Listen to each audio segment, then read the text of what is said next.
Bonjour, je vais vous faire une démonstration de CGDI-MB.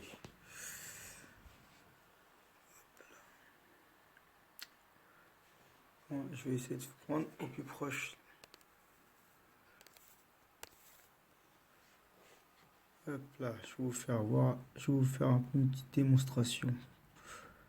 Là, c'est les options. On va voir la mise à jour du firmware, on est déjà à jour. Là, vous avez la langue, le chinois, l'anglais, l'espagnol, le français et l'allemand. Là, c'est pour le kilométrage. Là, c'est le gateway, numéro d'instrument, numéro de passerelle, le kilométrage au compteur, kilométrage de l'EZS. Les proms chargés, c'est les proms, la lecture des proms. Et ça, c'est le flash. Lecture de flash. Passerelle. C'est le gateway. Là, vous voyez tous les modèles qu'on peut faire. W211, 212, 221, 207, etc.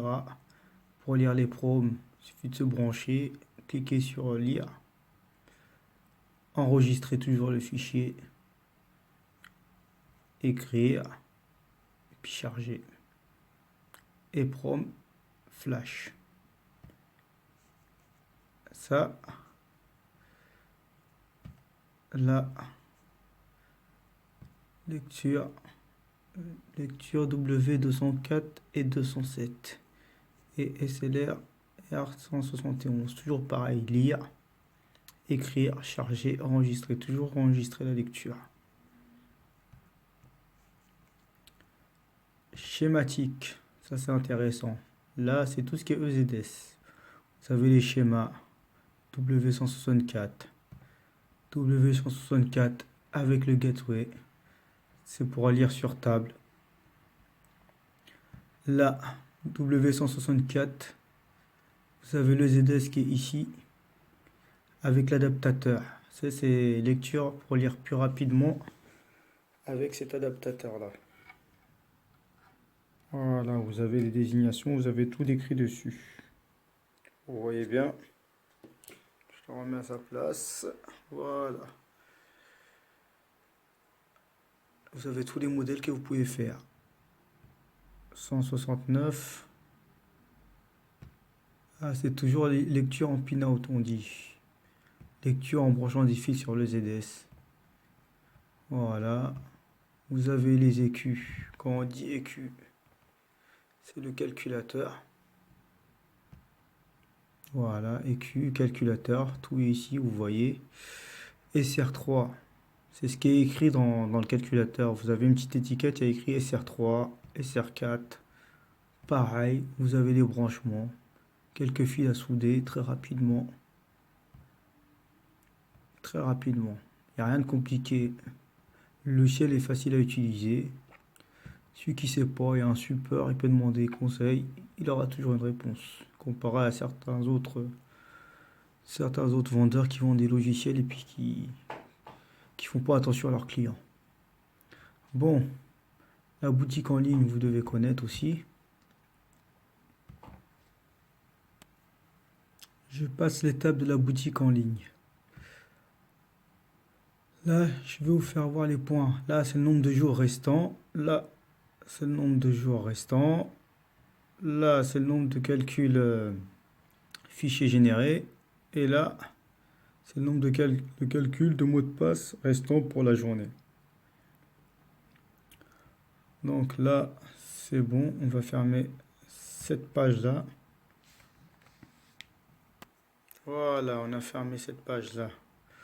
Donc, maintenant que vous soyez sur OBD, ça veut dire sur la voiture ou sur table, quand vous voulez lire les données d'un EZS, vous cliquez sur IR. IR, ça c'est quand on lit en infrarouge. Et là, OBD, pour lire directement par OBD. Vous pouvez cliquer sur un des deux, ça marchera souvent. Ça marche pas sur l'un, ça marche sur l'autre. Il faut toujours faire la lecture. Toujours enregistrer les données. Là, vous avez toutes les données. Là, c'est pour charger, c'est pour récupérer un fichier que vous avez déjà lu. Là, c'est écrire un fichier un fichier que vous voulez écrire. Vous cliquez sur écrire, vous chargez le données ici et vous l'écrivez là. Vous marquez écrivez et écrire les données. Effacer le ZS, CLAR, activer, désactiver la clé, activer, ELV synchro, vérifier l'état de ZS. Bon, cette partie-là n'est pas compliquée. Dès que vous lisez, vous avez le nombre de clés, vous avez les SSD, des fois vous avez le kilométrage, des fois il y a le VF, numéro de ZS. Le mot de passe, quand vous l'avez pour là, vous pouvez le rajouter après. Là, le calcul de mot de passe, ça c'est pour lire les données. Quand vous avez la clé, vous cliquez là. Quand vous avez pour la clé, vous cliquez ici. C'est pareil, vous avez tout ici. Le ZS que vous voulez lire. Les modèles, les modèles, les modèles. Vous cliquez sur là, par exemple. Quand il n'y a pas de clé, vous cliquez ici. Il n'y a rien de compliqué.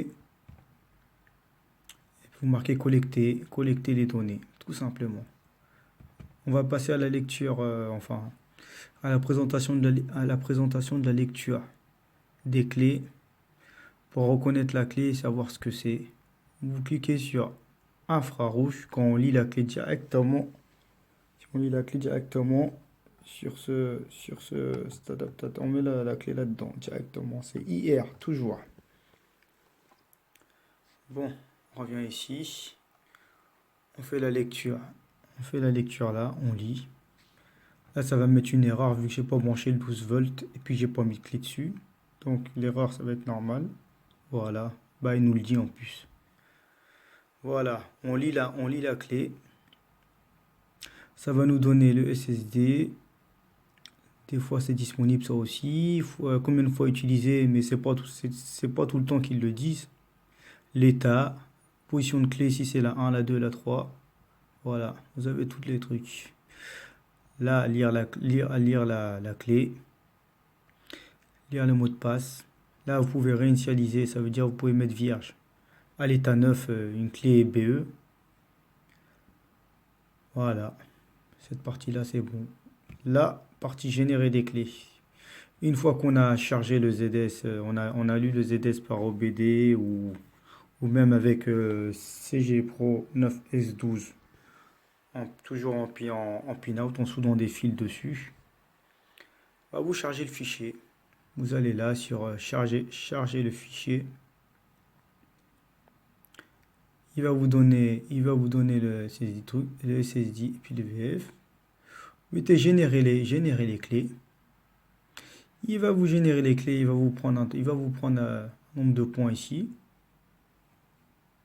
Vous enregistrez les données, vous créez un dossier là au bureau, un dossier dans le bureau. Vous mettez les clés dedans et vous repassez à la partie clé. Hop, on lit toujours la clé.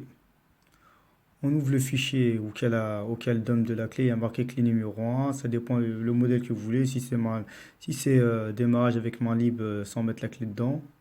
Vous avez version 50, vous avez deux versions de type de clé.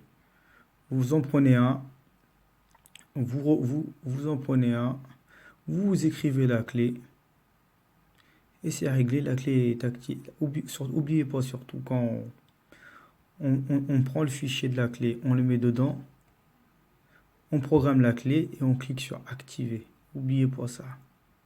Activer. Comme ça, vous pouvez le tester sur table directement pour voir si c'est OK ou pas. Et une fois que cette partie-là est finie, bah, je vous ai présenté je vous ai présenté pratiquement tout. Il reste les serrures de direction. Il marque serrure de direction, mais c'est ELV.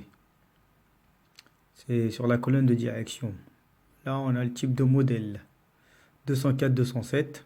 209, 211, 906, c'est les anciens modèles, et W169. Hop, on lit les données. Si vous voulez l'effacer, vous l'effacez là.